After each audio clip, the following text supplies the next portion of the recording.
Tapi ya, selamat pagi seluruh sahabat bahasa dimanapun Anda berada.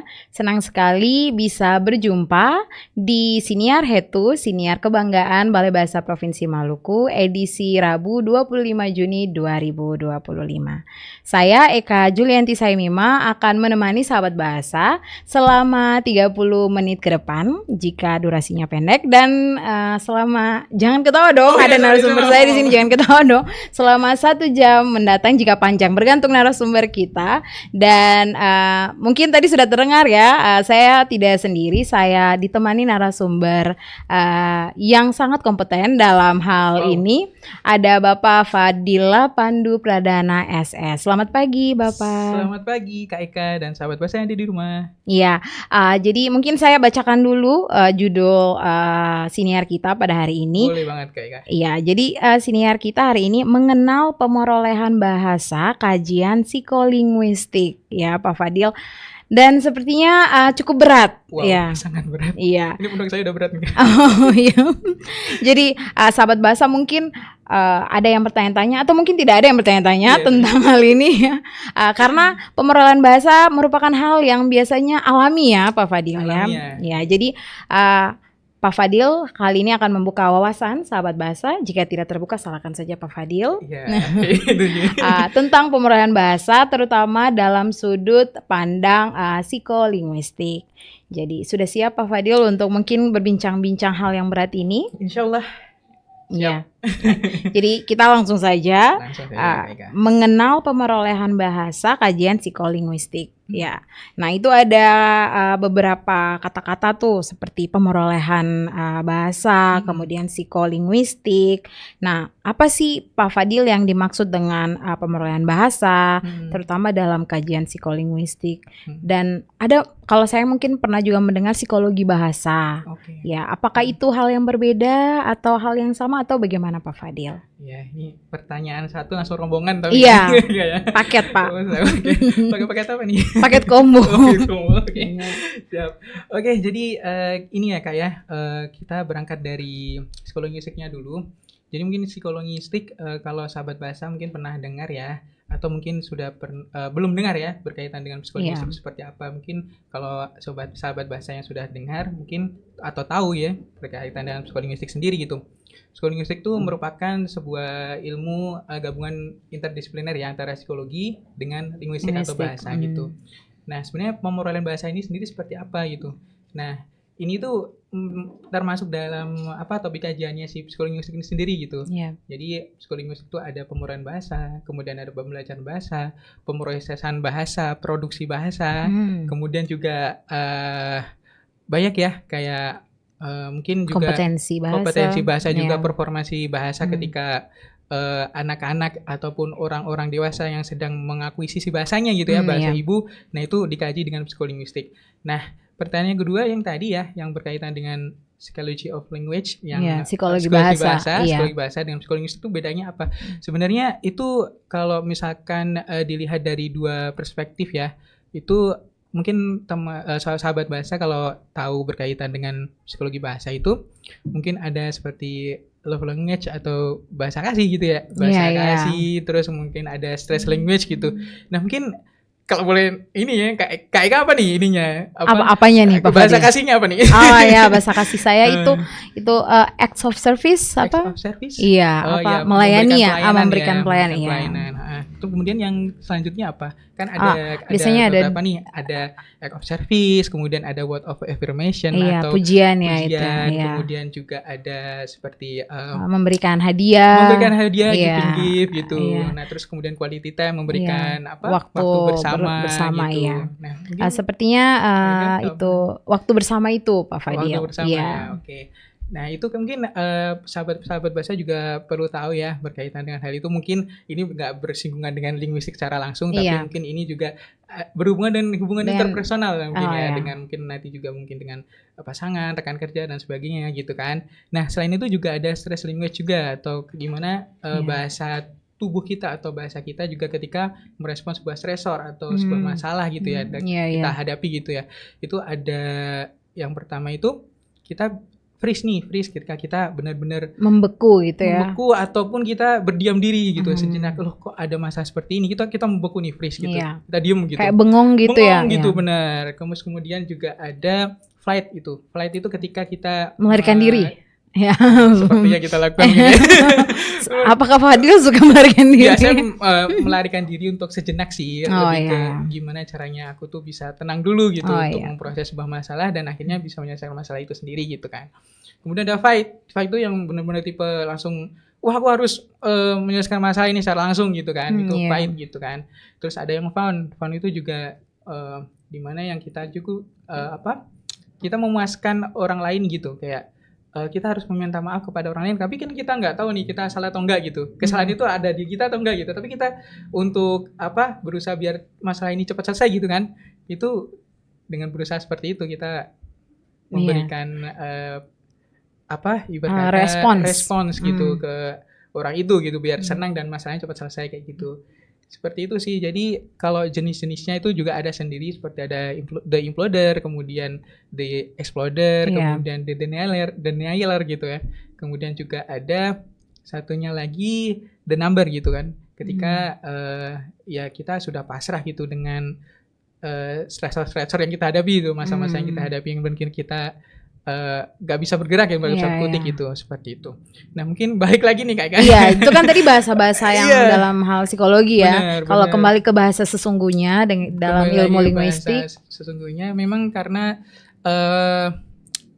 keilmuan psikologi ini lebih duluan ya daripada kajiannya, daripada keilmuan bahasa. Jadi mungkin dulu ada istilah psikologi bahasa itu dia tercipta lebih duluan gitu daripada yang psikolinguistik itu sendiri. Nah, berkembangnya dengan kajian ilmu linguistik ini muncullah psikolinguistik gitu.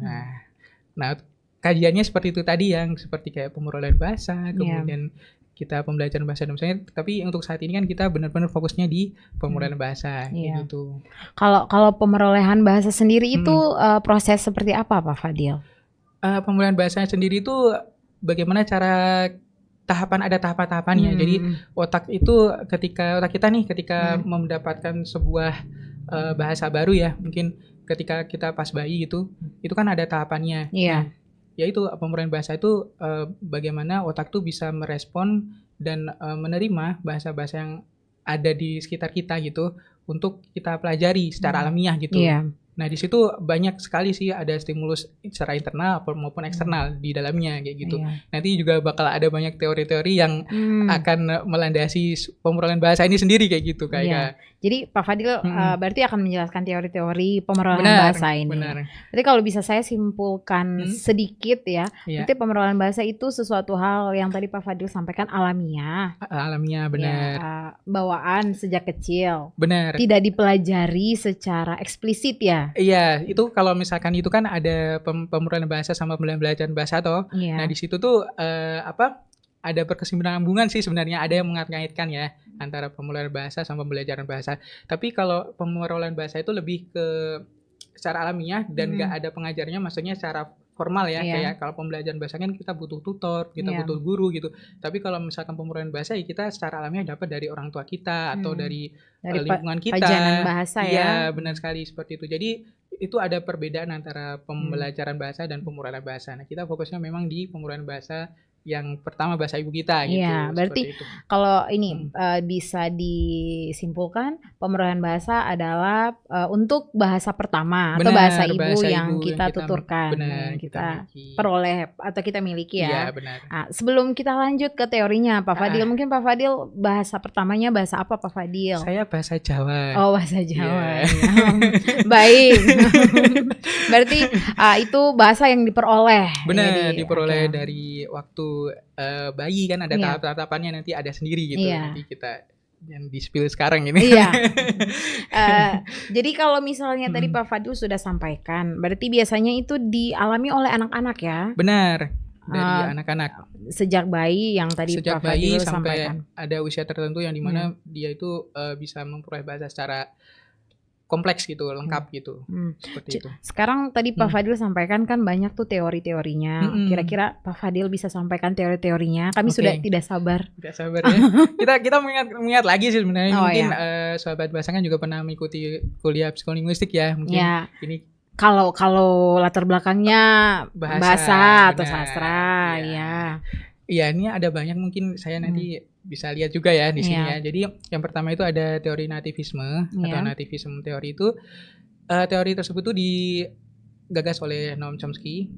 Nah, di mana si pemoralan bahasa ini didapat karena Noam Chomsky itu berpendapat bahwa orang-orang itu sudah punya alatnya tersendiri untuk memperoleh bahasa itu. Jadi kalau dalam istilah aslinya itu ada language acquisition device. Jadi seperti udah kesetting gitu untuk memperoleh sebuah bahasa, karena alat memperoleh bahasa. Iya, alat memperoleh bahasa itu sendiri, karena kan ya setiap makhluk hidup mungkin seperti hewan gitu kan mempunyai alat bicara juga kan. Tapi kita mempunyai akal ya, mungkin itu bisa dikaji lagi di neurolinguistik yang saraf-saraf itu dan sebagainya, otak-otak yang berkaitan dengan pemrograman bahasa itu sendiri. Nah, tapi untuk saat ini yang Noam Chomsky itu dia pernah melakukan uji coba dengan simpanse. Kan?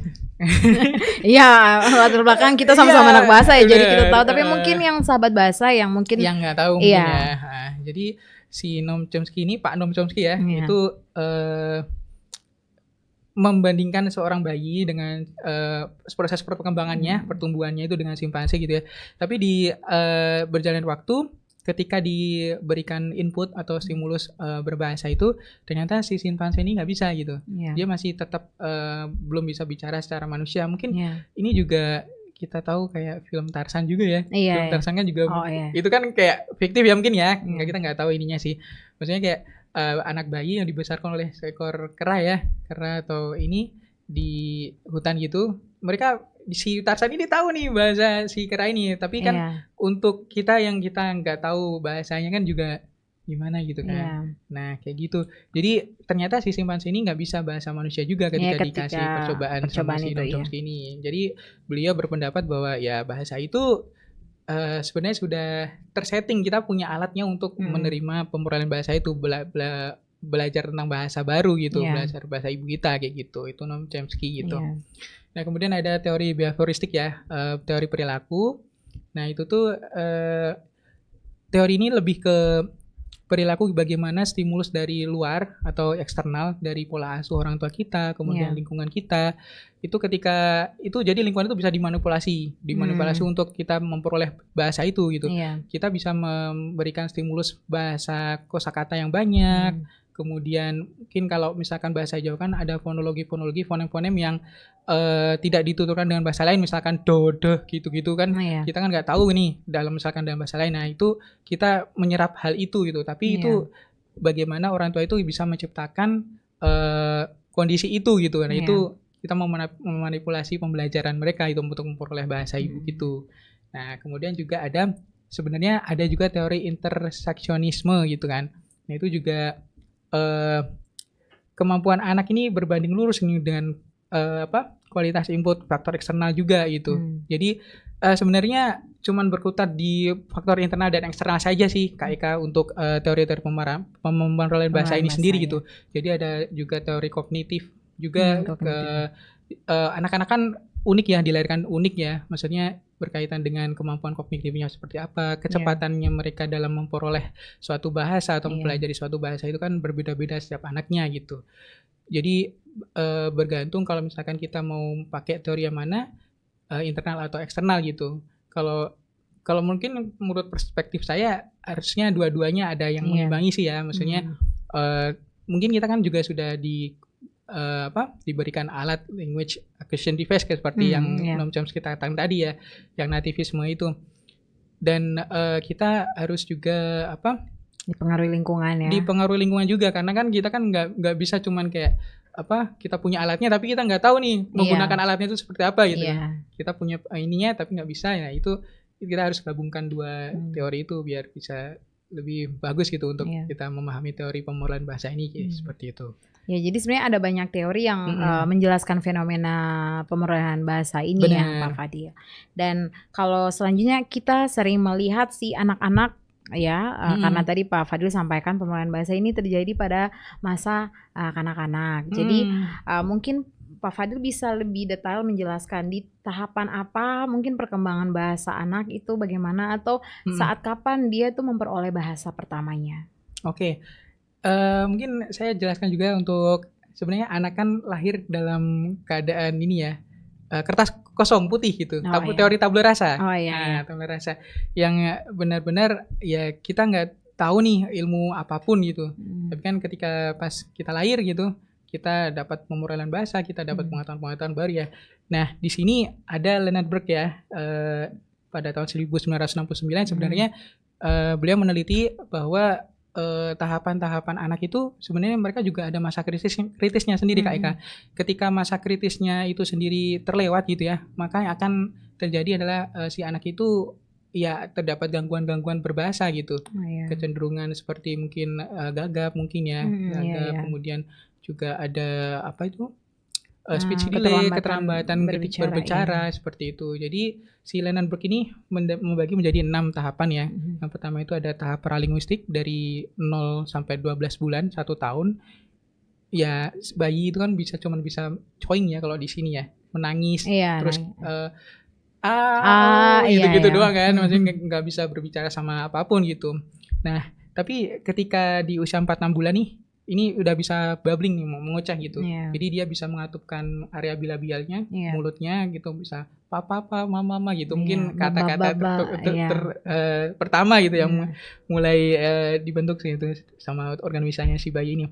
Kemudian diimbangi dengan gerakan tubuhnya juga ketika dia kan kayak mungkin kalau nggak nyaman nih dengan posisinya, mungkin dia akan mengutarakan ya seperti itu, dan kayak enggak gitu, tidak tapi dengan gestur tubuhnya seperti apa kayak gitu. Itu tahapan pralinguistik ya, sebelum dia mengenal bahasa, benar-benar dia mengenal bahasa gitu. Kemudian di tahapan 1 sampai 18 bulan, 1 tahun sampai 18 bulan itu tahapan satu kata. Nah, si anak ini mulai bisa mengucapkan kata-kata tunggal satu makna. Misalkan mama gitu. Nah, mama itu banyak artinya, itu banyak maknanya nih, kayak mama minta susu gitu, mama pulang, sudah pulang nih, dia tapi senang. Hanya satu kata saja seperti itu. Nah, kemudian di 18 sampai 24 bulan atau 2 tahun ya, tahap 2 kata. Itu ya dia berkembang nih kosakatanya. Ada kosakata kerja, kata kerja juga kan, dari kata apa? Subjek gitu ya. Subjek ada predikatnya juga gitu. Mama makan, kemudian papa pergi minum susu dan sebagainya gitu-gitu. Nah, kemudian ada tahap kalimat lebih dari 2 kata. Itu yang 2 sampai 3 tahun. Ya, mereka sudah mengenal konsep warna, kemudian waktu, terus ukuran kayak gitu. Jadi kosakatanya meningkat itu pada saat itu gitu, 2 sampai 3 tahun. Kemudian tahap pengembangan tata bahasa ya, 3 sampai 5 tahun. Si anak ini mulai mengenal kalimat yang lebih kompleks dan tata bahasanya semakin benar ya. Mereka mulai menggunakan kata ganti aku, kamu, dan dia seperti itu. Nah, juga biasanya umur 3 sampai 5 tahun ini mereka juga senang bercerita gitu, berkaitan sama dongeng atau apa gitu kan, mengoceh gitu. Nah, ini deskriptif gitu deskriptif benar. Mereka suka dengan hal itu gitu pada tahapan ini. Dan 5 tahun ke atas nih ya, mendekati orang dewasa. Ini sudah mulai kompleks kalimatnya, sudah mulai argumentatif. Benar. Udah secara holistik udah dapet lah gitu. Nah, seperti itu. Jadi tahapan-tahapan ini seperti itu ya. Jadi kayak misalkan tahapan perkembangan bahasa ini juga bisa tahapan perkembangan kita pemikiran juga sih. Tadi kita teori kognitivisme ya. Jadi seiring kognitifnya berkembang bahasanya juga bisa berkembang. Jadi sama sih kayak kita psikologi kayak umur ya. Misalkan dari ini nih, jadi kita nggak bisa ngasih tahu anak-anak ketika di umur berapa nih, misalkan 0 sampai ini ya, 0 sampai 5 tahun gitu. Mungkin kita masih bisa ngajarin anak-anak gitu. Karena mereka kan interaksinya cuman kita ya, maksudnya kayak cuman sama ayah dan ibunya, sama orang tuanya gitu. Jadi kita masih bisa menanamkan nilai-nilai sama anak-anak. Tapi kalau misalkan udah di umur 5 sampai 12 tahun itu sama guru-gurunya, karena mereka lebih banyak sama guru-gurunya. Jadi kita juga bisa melakukan pendekatan ke guru-guru nih untuk menanamkan nilai-nilai, kayak misalkan ngasih nasihat gitu. Kita nggak bisa langsung ke direct langsung ke anaknya itu. di umur rentang waktu itu gitu ya. Itu pola dari anak sampai remaja awal itu dari guru. Nah, kemudian remaja awal sampai dewasa awal itu anak-anak sudah ke temannya. Jadi mereka lebih banyak berinteraksi sama teman-temannya dan mereka lebih percaya sama teman-temannya sendiri gitu daripada orang tuanya sendiri gitu kan. Pada tahap itu. Nah, akhirnya dewasa awal ke dewasa madya, pertengahan itu anak-anak tuh bakal kayak oh iya benar juga ya kata orang tuaku gitu. Oh, iya. Kembali ya. Kembali lagi gitu. Jadi kalau dari tahapan-tahapan itu kita bisa lihat bahwa ya siklus itu tuh pasti ada. Maksudnya kayak bahasa juga kayak gitu. Maksudnya kayak kita kompleks ya bahasanya, kita bisa ngomong, ngobrol dan sebagainya. Tapi ketika kita tua, kita kembali lagi pikun gitu kan. Kita nggak bisa ngobrol secara jelas, secara pragmatik, semantik ya gitu. Kayak abstrak gitu kan. Sama seperti itu. Memang perkembangan otak manusia kan seperti itu gitu.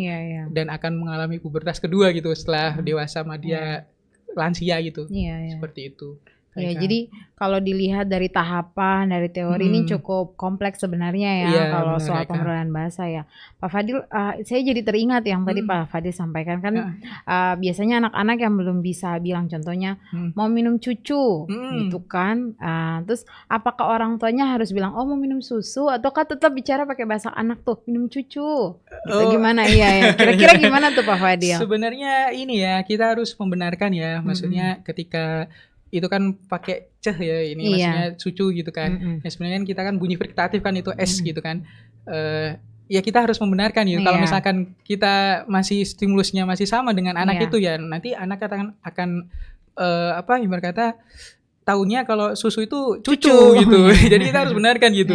Karena memang pola asuh orang tua, stimulus dari orang tua itu juga sangat berpengaruh berkaitan dengan pemrograman bahasa pada anak-anak gitu. Iya, jadi sahabat bahasa mungkin yang menjadi orang tua ataupun nantinya menjadi orang tua jika anaknya nanti bilang mau minum cucu ya dibilang minum susu ya. Gitu. Oke. Nah, Pak Fadil kan ini kan sepertinya psikolinguistik ini berkaitan juga dengan hal-hal eksternal nih.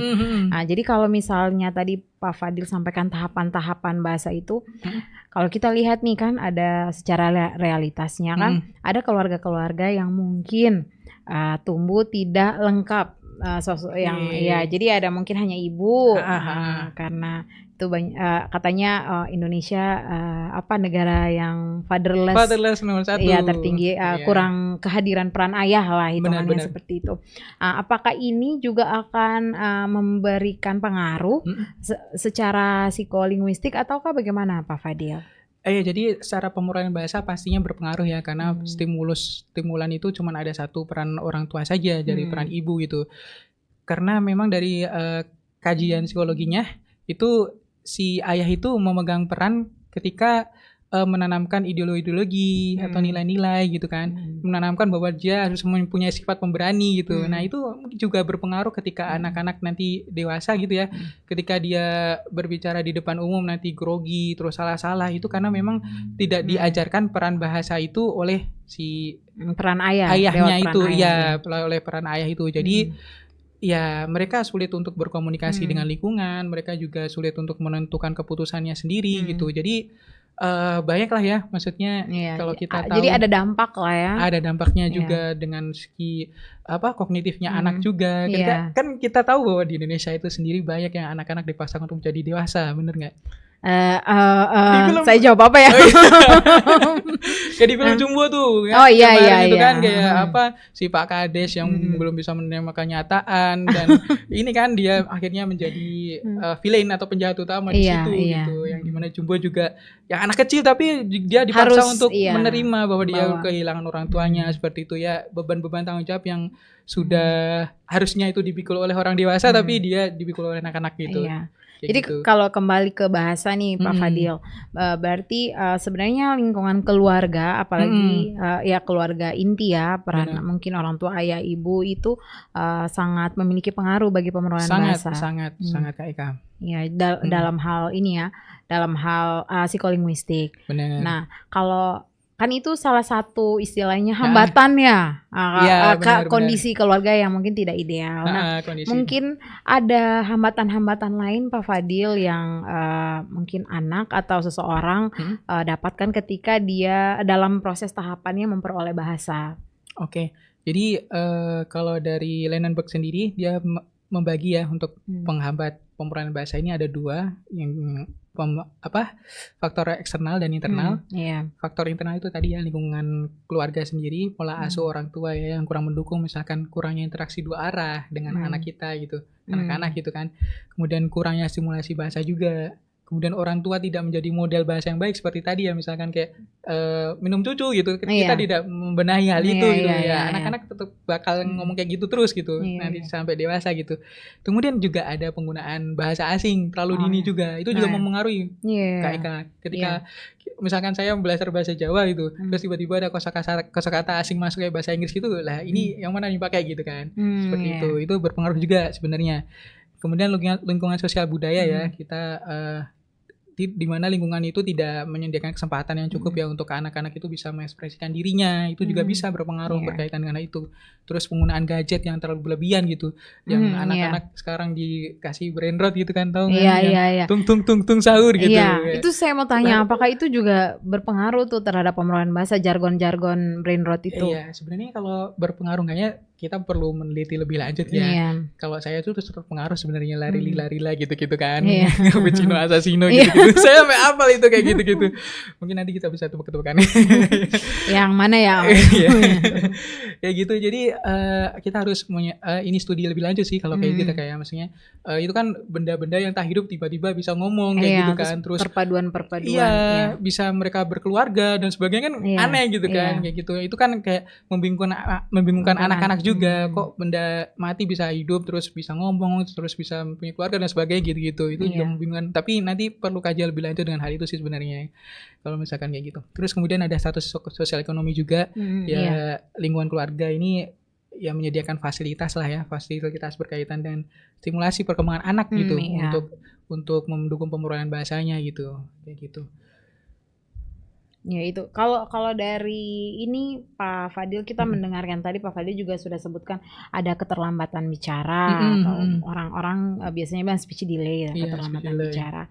Nah itu Pak Fadil mungkin bisa sampaikan juga gangguan-gangguan seseorang mungkin terhambat dalam proses pemrolehan bahasa, kira-kira apa saja selain keterlambatan bicara? Biasanya kita tahu hanya itu ya. Oke, jadi gangguan pemrolehan bahasa ini bisa bervariasi ya, bergantung dengan jenis dan tingkat keparahannya sebenarnya. Nah, jadi di sini terbagi menjadi beberapa. Ini ada gangguan bicara atau speech disorder ya. Itu gangguan bicara ini berkaitan dengan kesulitan dalam menghasilkan suara dan kata-kata ya, secara fisik. Nah, itu bisa gangguan artikulasi atau fonetik ya, kesulitan dalam mengucapkan suara atau kata-kata dengan benar. Misalkan anak mengganti yang seperti harusnya bunyi R latlar gitu ya, rumah untuk kata rumah gitu. Nah dia menggunakan W gitu, wah gitu, rumah gitu. Seperti itu. Benar. Karena deket kan? Iya dekat. Jadi itu kayak misalkan penguasaan pemberian bahasa asing terlalu dini itu jadi juga berpengaruh terhadap si anak ini. Misalkan kata R kan kalau di dalam bahasa Inggris kan R-nya gitu. Jadi akhirnya waktu ke Indonesia jadi tidak rumah tapi jadi rumah ya. Seperti itu. Kemudian ada di satria juga ya, itu lebih ke gangguan secara neurologis ya, secara otak syaraf yang syarafnya itu tidak bisa berfungsi dengan baik untuk menggerakkan otot-otot bicara kita, misalkan kita lidahnya keluh atau rahang kita tidak bisa mengatup dan sebagainya. Itu sampai parahnya seperti itu sih, kayak itu yang gangguan bicara seperti itu. Nah, kemudian ada apraksia bicara atau verbal apraksia atau childhood apraxia of speech atau CIS. Itu juga gangguan neurologis yang anak-anak itu tidak bisa memetakan, mengkoordinasikan apa yang mau diomongkan gitu. Jadi tidak sesuai dengan konteksnya gitu untuk apraksia bicara ini. Seperti itu. Kemudian juga ada gagap ya, gagap itu stuttering yang ya kita sudah tahu banyak ya, mungkin kayak Aziz Gagap itu contohnya seperti itu ya. Itu berarti itu gangguan bahasa ya. Iya, itu gangguan bahasa juga gitu. Itu gangguan bahasa. Kemudian keterlambatan bicara tadi sudah disebutkan oleh Kak Eka. Kemudian juga ada gangguan perkembangan bahasa juga yang tadi kan Lennonberg bilang kalau misalkan masa kritisnya itu terlewat, salah satu masa kritisnya terlewat, dia bakal terkena gangguan perkembangan bahasa ini, development language disorder atau specific language impairment ini. Nah ini anak-anak ini tidak bisa menggunakan bahasa lisan tanpa ada penyebab yang jelas, seperti adanya mungkin gangguan pendengaran, intelektual, dan neurologis lainnya gitu. Yang mereka nggak bisa menerima secara reseptif ya, nggak bisa menerima informasi maupun dia nggak bisa ekspresif mengeluarkan informasi tersebut gitu. Jadi mereka benar-benar cuman bengong dan ya diam gitu, nggak bisa ngapa-ngapain. Nah kayak gini tuh biasanya kan ada kalau misalkan dalam psikologi kan juga ada psikologi perkembangan anak ya. Iya. Kalau misalkan anak-anak mengalami penyakit seperti ini gitu ya, keterlambatan bicara dan semuanya ada terapinya seperti itu. Tapi saya juga belum pernah ini ya, Terapi belum wicara pernah ya. terapi wicara itu seperti apa bentuknya kayak gitu. Seperti itu sih Kak Eka. Iya. Pak Fadil sih jadi penasaran kalau yang terapi wicara itu kan mungkin bisa dengan perlahan kepada anak-anak yang mungkin keterlambatan berbicara. Nah kalau misalnya anak-anak yang tergolong difabel atau penyandang disabilitas itu bagaimana pemerolehan bahasa mereka? Oke, pertanyaan menarik sebenarnya ya. Karena difabel ya, kita nggak begitu dekat dengan difabel ya. Jadi saya pernah mengikuti UKM dulu di kampus ya. Itu teman-teman difabel juga untuk isinya. Jadi mereka untuk penyintas itu sebenarnya dulu ada teman yang mereka itu nggak pernah ngomong Kak Ika di rumah. Jadi bapak ibunya itu nggak bisa berbaca Rabisindo, nggak bisa A B C D E F gitu-gitu nggak bisa. Mereka cuma bisa nulis. Jadi nulis di kertas ketika mereka mau ngomong apa, nulis di kertas itu sama anaknya itu. Nah, tetapi pas waktu kuliah itu si temannya, sebenarnya teman rekan kerja saya gitu yang menceritakan hal itu tuh mendapatkan pelajaran Bisindo itu kan di kuliah itu. Nah akhirnya dia bisa mengajarkan itu kepada orang tuanya untuk Bisindo itu. Nah ternyata saya juga penasaran kan, loh kok ini nggak bisa secara ngomong Bisindo, tapi kok bisa menulis. Nah ini dari siapa itu? Ternyata di keluarganya itu masih ada yang bisa mengajarkan itu gitu, seperti kakek neneknya, terus paman bibinya seperti itu. Nah berkaitan dengan untuk disabilitas itu tadi mungkin bisa ya dilakukan terapi ke psikolog gitu ya. Psikolog kan ada terapi anak seperti itu ya, untuk kalau misalkan mengalami gangguan bicara seperti itu kita bisa stimulus bagaimana kan pendekatannya kan seperti ini bergantung, kan beda kan. Pendekatannya sesuai tahapan umurnya kan kita kan nggak tahu nih anak ini tahapan perkembangannya sampai mana gitu. Nah mereka yang lebih tahu berdasarkan tahap perkembangan anak itu sendiri seperti itu. Mungkin itu sih Kak Ika yang bisa saya jawab ya. Iya Pak Fadil. Menarik ya kalau pemerolehan bahasa ini karena cukup luas terus dilihat dari sudut pandang psikolinguistik. Saya punya pertanyaan lagi Pak Fadil. Iya, tidak apa-apa ya. Gak apa-apa, santai. Kalau misalnya kan tadi kata Pak Fadil kan pemerolehan bahasa pertama, bahasa ibu. Nah kalau misalnya konteks kehidupan keluarganya multilingual. Iya, itu bagaimana tuh pemerolehan bahasa seseorang yang terpajankan banyak bahasa pada sekali waktu? Oke. Jadi gini, mungkin ini dari perspektif saya yang lahir yang ya dikasih cuma satu saja gitu kan, bahasa Jawa dulunya kan. Nah, saya masih jawab bahasa Jawa, dan ketika saya jadi ini pas waktu kelas 1 mungkin kelas TK ya. TK itu dapat pemerolehan pembelajaran bahasa yang berbeda, bahasa Indonesia gitu kan. Nah itu juga harus saya pelajari mau nggak mau kan. Kan nggak harus kayak bahasa Jawa terus kan ada bahasa Indonesia kan secara bahasa akademik gitu kan. Nah di situ ada dua perspektif ya Kak Ika kalau misalkan saya boleh berpendapat ya. Karena tadi pemberian bahasa asing terlalu dini itu juga tidak selamanya baik gitu. Karena memang anak-anak nanti mereka bingung berproses seperti apa. Maksudnya kayak kosakata ini dalam arti bahasa Jawa misalkan seperti ini gitu, dalam arti bahasa Indonesia beda. Nah ini gimana gitu, mereka jadi bingung. Tapi secara bukan pemerolehan bahasa tapi pembelajaran bahasanya ya Kak Eka mungkin. Jadi mereka sudah menguasai bahasa ibu mereka secara fondasinya sudah kuat nih. Nah, nanti baru ketika mereka belajar bahasa baru, mereka akan lebih bisa lagi gitu. Karena multilingual itu tadi juga bisa menstimulus otak untuk kita membuka cakrawala kita lah, misalnya kita nggak tahu padanan kata misalkan di bahasa ibu kita, kita bisa peroleh dari bahasa asing gitu. Nah itu kan membuat kita membuka wawasan kita gitu kan berkaitan dengan itu. Jadi itu ada dua perspektif sih sebenarnya, ada yang baik dan ada yang nggak baik sebenarnya seperti itu. Jadi kembali lagi kita mengolahnya seperti apa sih ya. Kayak gitu sih Kak. Baik Pak Fadil, ini ya menarik dan cukup panjang pembahasan. Jadi mungkin saya berikan pertanyaan terakhir saja ya. Siap. Jadi dari mungkin semua faktor dan aspek yang sudah kita diskusikan, menurut Pak Fadil ini faktor-faktor apa saja sih yang paling signifikan atau yang paling berpengaruh besar dalam menentukan keberhasilan pemerolehan bahasa pada anak? Oke. Yang pertama itu ada interaksi sosial ya dan simulasi bahasa. Ini tuh interaksi sosial itu jadi lingkungan itu memberikan wadah ya untuk kita bisa berekspresi, kita bisa mendengarkan bahasa yang mau kita pelajari gitu ya, mau kita peroleh gitu.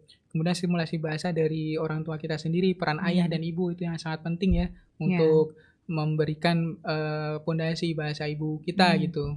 Nah, jadi kalau misalkan orang tua kita sibuk sendiri gitu ya, kurang memberikan stimulus bahasa kepada anak-anak gitu, ya anak-anak bakal kosakatanya bakal rendah gitu, nggak seperti anak-anak yang lain gitu kan. Seperti itu. Terus simulasi bahasa, kemudian juga lingkungan bahasa yang sudah saya sebutkan tadi, kemudian kemampuan kognitif anak-anak juga. Jadi kemampuan kognitif anak-anak kan juga berbeda ya. Itu ada 8 kemampuan kognitif yang kalau nggak salah saya ini ya, itu juga kan kita kan juga dibekali dengan kemampuan untuk berbahasa atau linguistik gitu kan. Nah itu juga berbeda-beda ya bergantung dengan anak-anak yang sudah diberkahi gitu kan nih berkata. Jadi ada yang pintar dengan geolokasi ataupun tempat-tempat mungkin bisa mengingat tempat spasial gitu. Mereka lebih cepat untuk mengingat lokasi gitu. Mereka ada juga yang seperti itu tadi pintar bahasa dan sebagainya. Juga ada faktor biologi juga, genetika juga itu juga berpengaruh ya berkaitan dengan kognitifnya itu tadi sih sebenarnya. Kemudian juga motivasi internal sendiri sih sebenarnya. Jadi ya peran orang tua itu tadi dalam menumbuhkan motivasi internal kepada anak-anak itu biar mereka bisa memperoleh bahasa itu biar lebih mantap gitu kan, kayak termotivasi, didukung gitu oleh orang tuanya. Ada dukungan dari orang tua maupun faktor eksternal lain gitu. Itu sih Kak Eka. Ya. Cukup berat tapi menurut saya sangat informatif ya. Sangat informatif ya, semoga. Iya, harus dong Pak Fadil.